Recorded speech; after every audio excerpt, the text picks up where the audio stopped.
समस्या के हल करो सुत के बगल में, समस्या के हल करो सुत के बगल में, समस्या के हल करो।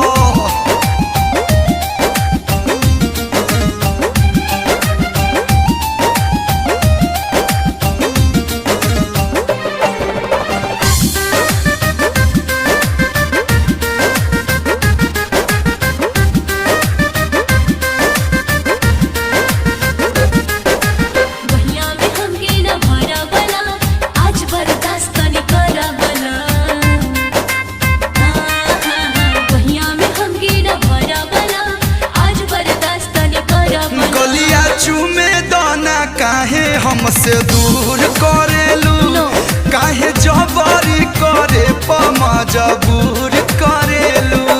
बदला दे बतुए के पाल में, पाल में, पाल में हटा। अहिनी नहा के हम तो रन चापा कल में, समस्या के हल करो सुत के बगल में, समस्या के हल करो सुत के बगल में, समस्या के हल करो।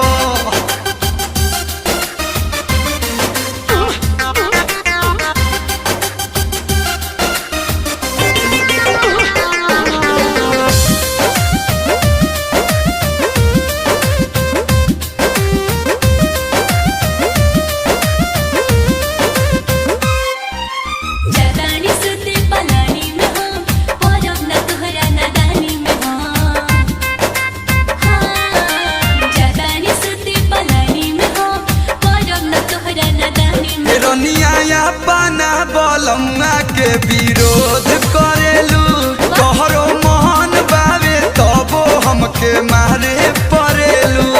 मती मारल बतहरा अकाल में, अकाल में, अकाल में। बहुत मूड करता अहिनी नहा के हम तो रन चापा कल में, समस्या के हल करो सुत के बगल में, समस्या के हल करो सुत के बगल में, समस्या के हल